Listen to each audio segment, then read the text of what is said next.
All right, let's dive into The Bell Jar, Sylvia Plath's only novel. It's a book that's, well, it's really stayed with people over the years.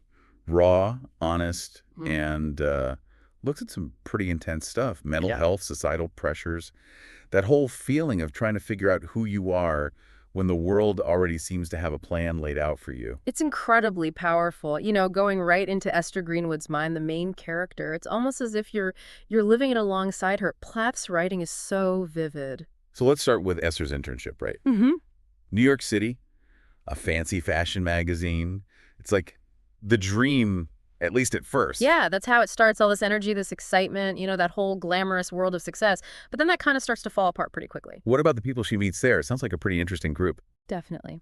There's Doreen. She's, well, rebellious is one way to put it. A bit wild. She's almost like this urge to just break free, from all the expectations. And then there's Betsy. She's more traditional, more the path that, well, society kind of expects Esther to follow. It's like they represent these two different paths. And then there's Buddy Willard, Esther's boyfriend. What's he like? Buddy's complicated. He's, on the surface, the ideal man, especially for the 1950s. Smart, handsome, on his way to being a doctor, everything a young woman is, supposed to want. But Esther starts to see through that image. So he's not as perfect as he seems. Not at all. He admits to sleeping with a waitress while they were dating, which is, pretty hypocritical considering he's supposed to be this perfect guy.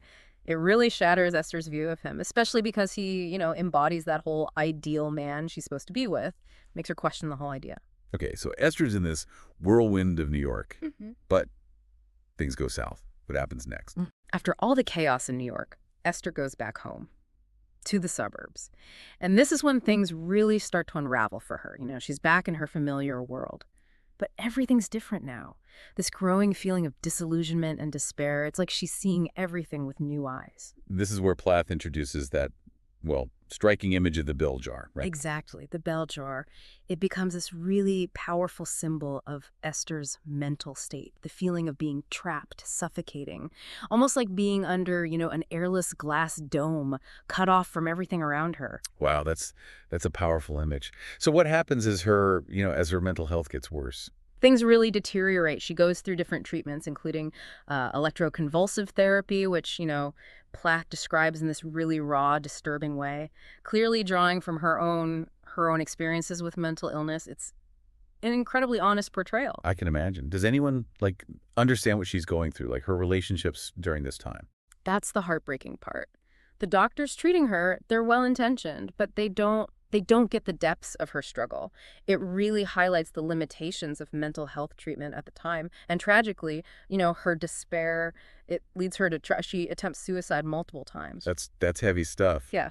How does Plath handle those attempts in the book? She doesn't shy away. It's unflinchingly honest. From cutting her wrists to a failed hanging, she describes them in this chillingly realistic way. It's tough to read, but it really underscores how serious her situation is. It sounds like things are at their worst. Is there any hope for Esther? Yeah, thankfully, she ends up in a private mental hospital. And that becomes a major turning point for her. It's there she meets Dr. Nolan, a psychiatrist who is, well, she's a real glimmer of hope. Dr. Nolan. Yeah. Sounds like she was, much needed. Yeah. Dr. Nolan approaches Esther with this empathy, this understanding that she desperately needed. She listens to Esther and makes her feel seen, like really seen. It's so important to be heard, especially when you're, struggling like that. So tell me more about Dr. Nolan. What does she do for Esther? She represents this shift, in how mental health was viewed. It wasn't just about controlling behavior, which was sadly pretty common back then. It was about understanding Esther's pain. It's interesting how you point that out, that difference between Dr. Nolan and the other doctors Esther had seen. So how does she actually help Esther? Dr. Nolan really empowers Esther. She helps her find her own strength, through therapy sessions, activities, things that allow Esther to connect with herself, to process what she's going through. It makes sense. So it's in this new hospital that she meets Joan, right? Another patient, someone who seems to kind of, well, mirror her struggles. Exactly. Joan is, well, she's a fascinating character, also struggling with mental illness. But her journey, it takes a different turn. Their stories, they mirror each other in some ways, but Joan ends up taking her own life, right? I remember that being, well, a really impactful part of the book. It is. Joan's suicide, it shakes Esther deeply. It's this stark reminder of just how devastating mental illness can be, especially if it goes untreated. But it also motivates Esther to keep fighting for her own recovery. That parallel between them is, well, it's really interesting how their paths diverge. Did Esther have any other, I guess, significant relationships during this time? She meets Erwin, a math professor. Their relationship is, well, a bit messy, complicated, but it represents this step towards her reclaiming, her sexuality or agency. Yeah, that whole experience with Erwin, and given the emergency room after losing her virginity, it's a pretty raw, unflinching part of the story. It is. It's very Plath. It Yeah. shows the complexities of female sexuality, especially during that time. It doesn't shy away from the reality of it all, even the painful parts. Not your typical romanticized portrayal, which is, I guess, why it's so powerful. Yeah. What about Buddy? How does her relationship with him evolve during all of this? Buddy comes to visit her at the hospital. And they have this moment where they both realize, well, that their relationship has run its course. It's bittersweet, but it's a step Esther needs to take to move on. A lot going on for her during her time at the hospital. Are there any other, any other events that really stand out to you? There are these scenes where she's allowed to leave the hospital for a little bit. These excursions, they allow her to test the waters, so to speak, to see how she handles the outside world with her newfound strength, her independence. It's like a trial run, I guess, Yeah. for when she goes back to the real world. Exactly. And it's during one of those times that she has that, that encounter with Erwin that we talked about. Right, right. So how does it end? Does she escape from under the bell jar? The ending is, it's hopeful, but realistic. As she gets ready to leave the hospital, to go back to college, there's this sense of, well, cautious optimism. She's not, cured, but she's definitely on the road to healing. It wouldn't be true to the story if everything suddenly became perfect. Exactly. Plath makes it clear that recovery is a process, not a destination. The bell jar, it remains like this lingering symbol, a reminder that things could, that the darkness could come back.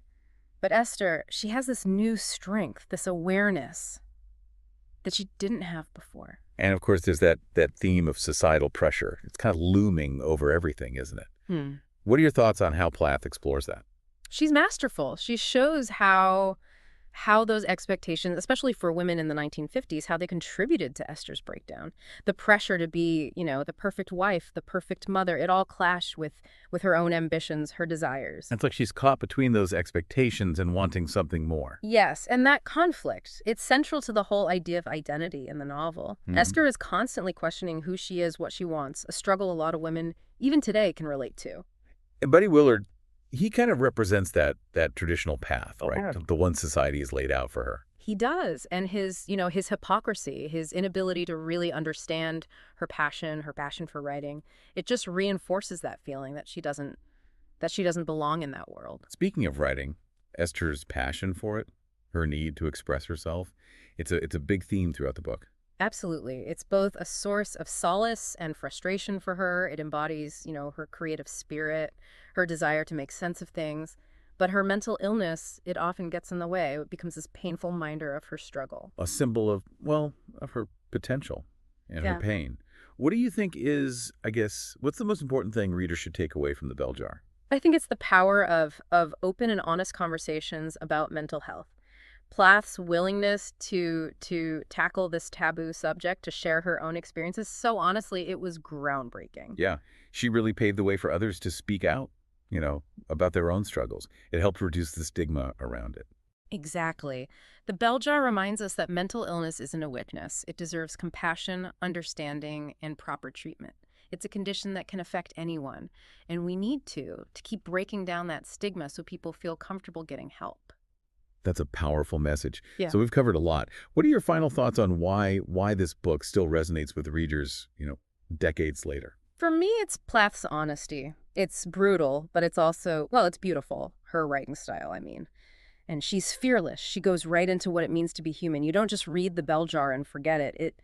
It stays with you, makes you think, makes you feel. And even with all the darkness, there's a glimmer of hope there. You mentioned Plath's writing. The symbolism she uses throughout the book, it's really something. We talked about the bell jar itself, but there are all these other images, these metaphors that really add so much depth. Exactly. And a lot of them, they connect to these ideas of freedom and confinement. Like, remember the fig tree Esther describes? Each branch is like a different path her life could take, but she's paralyzed, you know? She can't decide which fig to pick. Oh, yeah, I remember that. It's such a strong metaphor for that feeling of being overwhelmed by all the choices, by the possibilities, almost trapped by them. Exactly. It's not just, societal pressure. It's the pressure of her own potential, her own future. And then there's all that imagery of food, or, well, not eating, I guess. Yeah, her relationship with food is, well, it's definitely complicated. The binging, the purging, times when she barely eats at all. It's a real struggle. It becomes this battleground for her, a way to control, or not control, I guess, her body, her life. It really shows how mental illness, it can affect people in all these different ways. She's fighting this battle on multiple fronts. Yeah. Inside herself, against the world around her.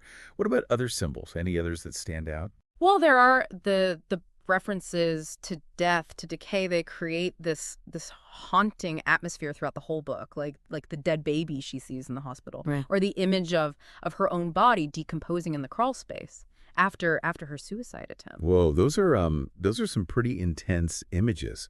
What do you make of them? They seem, well, pretty dark, even for the bell jar. They are dark, but they also connect to these ideas of, rebirth, renewal. Esther, she has to face her own mortality, her deepest fears, to find a way back to life. It's like she has to go through this symbolic death, so to speak, to be reborn, right? Mhm. As this stronger version of herself.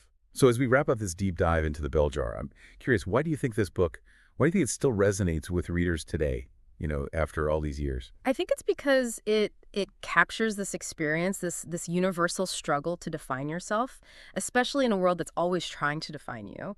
Esther's journey, it reminds us that it's okay to question things, to rebel, to find your own path. A message that feels, well, especially relevant today, with all the messages we're bombarded with about who we should be, what we should be doing. So, any final thoughts for our listeners? If you haven't read The Bell Jar, I really encourage you to check it out. It's a powerful story, and I think you'll connect with Esther's journey in ways you might not expect. Well said. And that brings our deep dive to a close. Thanks for joining us. We'll be back soon with another fascinating topic to explore. So stay tuned. Until then, keep reading, keep exploring, and keep those conversations going.